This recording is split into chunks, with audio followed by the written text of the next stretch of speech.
Caso das joias. Polícia Federal quebra senha e acessa dado de aparelhos celulares do advogado Frederic Wassef.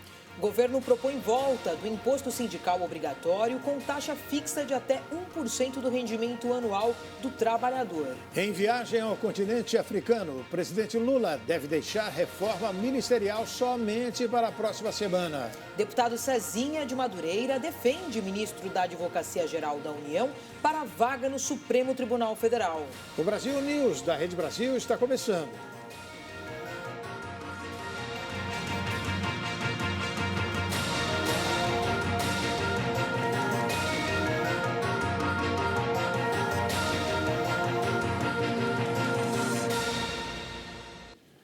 Após não liberar as senhas dos seus aparelhos telefônicos, Polícia Federal conseguiu, nesta segunda-feira, acessar os dados de 4 celulares de Frederic Wassef, advogado do ex-presidente Jair Bolsonaro.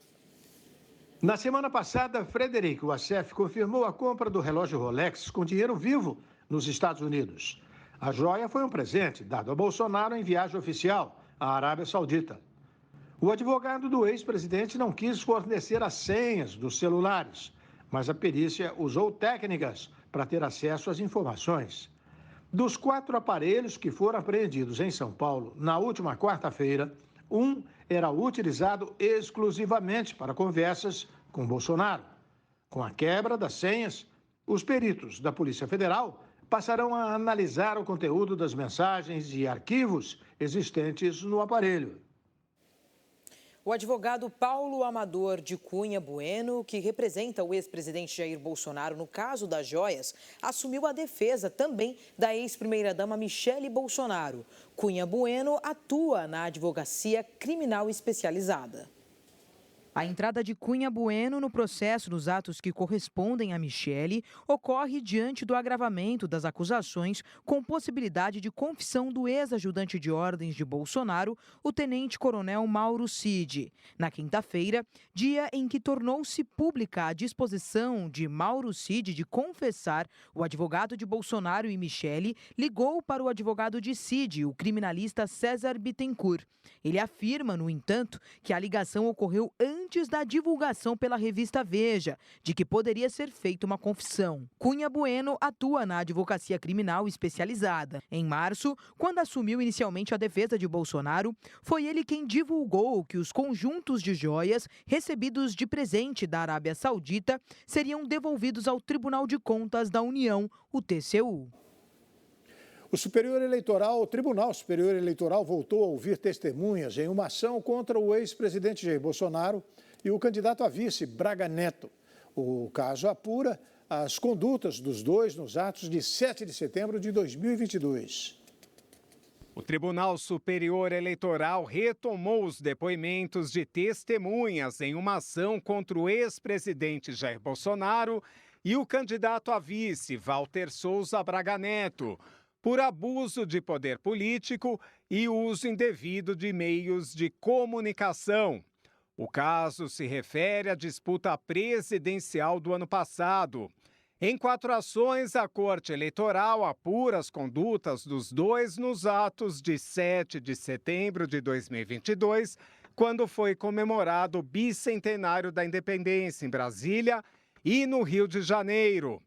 Este tipo de ação pode levar também à inelegibilidade. Segundo os processos, os eventos foram usados para a promoção abusiva e ilícita da candidatura de Bolsonaro à presidência. Em setembro de 2022, o TSE proibiu o então candidato à reeleição de utilizar as imagens geradas durante os eventos nas propagandas eleitorais da chapa de Bolsonaro e Braga Neto. Estão previstos ainda os depoimentos do governador do Distrito Federal, Ibanez Rocha, do ex-ministro da Defesa, Paulo Sérgio Nogueira, e do ex-deputado Daniel Silveira. O ex-mandatário já está inelegível por uma decisão do tribunal em junho deste ano por irregularidades na reunião com embaixadores. Este caso está em fase de recursos. A Polícia Federal não participará do tradicional desfile de 7 de setembro este ano em Brasília. A determinação foi recebida do cerimonial da Presidência da República. O diretor-geral da Polícia Federal, Andrei Rodrigues, enviou um comunicado aos chefes da Polícia Federal nos estados e diretores e informou que cumpre determinação recebida do cerimonial da Presidência da República sobre a não participação do órgão nos desfiles de 7 de setembro em Brasília. O ofício explica que a determinação visa a padronização em nível nacional e reforça que não há objeção à participação dos dirigentes no local de autoridades, caso convidados. O desfile da PF é sempre um dos mais aguardados, sendo, inclusive, muito aplaudido em anos anteriores durante o trajeto. Nos últimos anos, a tradicional comemoração do Dia da Independência ganhou tom político sob o governo do ex-presidente Jair Bolsonaro, do PL. A ideia do desfile, nesse terceiro governo de Luiz Inácio Lula da Silva, do PT, é se distanciar do tom político e fazer uma festa com viés popular e mais enxuta. Com o presidente Lula viajando pela África, a reforma ministerial deve ser adiada mais uma vez. No Legislativo, começam as discussões da reforma tributária no Senado. Veja os destaques da agenda política desta semana. A semana começa com o mundo político à espera das trocas ministeriais prometidas pelo presidente Luiz Inácio Lula da Silva ao Centrão. O PP e os Republicanos ganharão um ministério cada. Além disso, terão a Caixa e a Funasa, Fundação Nacional da Saúde. Lula chegou na África do Sul nesta segunda-feira. Participa da 15ª Cúpula dos BRICS, que vai discutir a criação de uma moeda para substituir o dólar e a entrada de mais países. Hoje, Brasil, Rússia, Índia, China e África do Sul compõem o bloco. O evento vai de terça até quinta-feira. Depois da reunião, Lula embarca para Angola, na sexta-feira. O objetivo é reforçar o diálogo do Brasil com países africanos, sobretudo aqueles que falam português. Depois, o chefe do executivo vai a São Tomé e Príncipe, ilha africana colonizada pelos portugueses. O presidente já avisou ao Centrão que a reforma ministerial só será anunciada depois de sua volta, na próxima semana. No Legislativo, a Comissão de Constituição e Justiça do Senado inicia a audiência pública sobre a reforma tributária na terça-feira. De acordo com o cronograma do relator Eduardo Braga, do MDB do Amazonas, a proposta irá ao plenário em outubro. Na Câmara dos Deputados, o debate está centrado no novo marco fiscal. Foi aprovado pelos deputados, mas teve mudanças no Senado. Terá de ir novamente ao plenário. No Judiciário, deve ser concluído no Supremo Tribunal Federal o julgamento sobre a criação do juiz de garantias. Na semana passada, a Corte formou maioria pela obrigatoriedade. Ainda não há data definida para o julgamento. Foram 6 votos a favor e 1 contra. Na economia, na sexta-feira, será divulgado o IPCA 15 de agosto. A prévia da inflação, a expectativa varia de 0,02% a 0,21%. Já vai captar o momento pós-queda da Selic. No ano passado, houve deflação de 0,73%.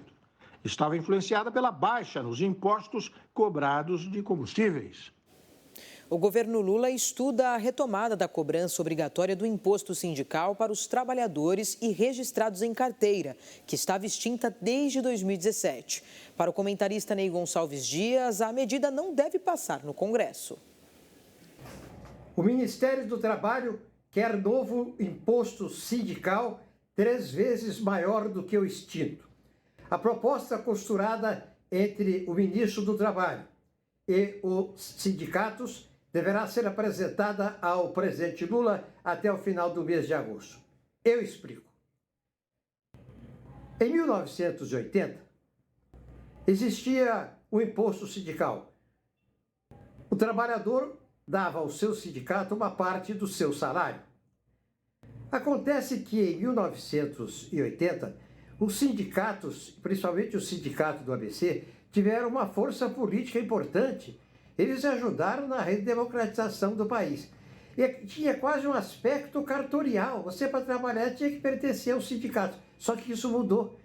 A tecnologia, a robotização e, mais recentemente, a pandemia alteraram profundamente as relações do trabalho. É por isso que o PT sempre insiste nesse negócio. O Lula falou lá atrás, não, precisamos revogar a reforma trabalhista, porque temos que mudar. O Lira já informou, aqui não passa. O presidente Lira falou, reforma trabalhista não passa aqui.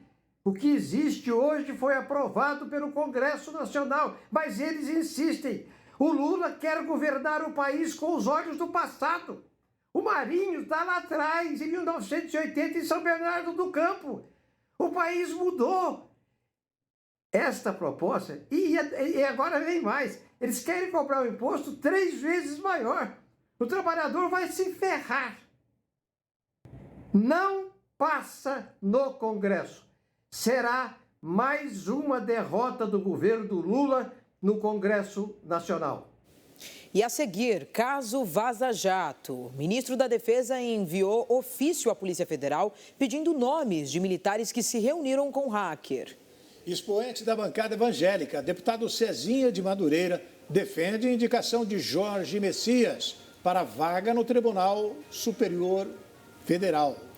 O Brasil News volta daqui a pouquinho com esses e outros destaques. Até já.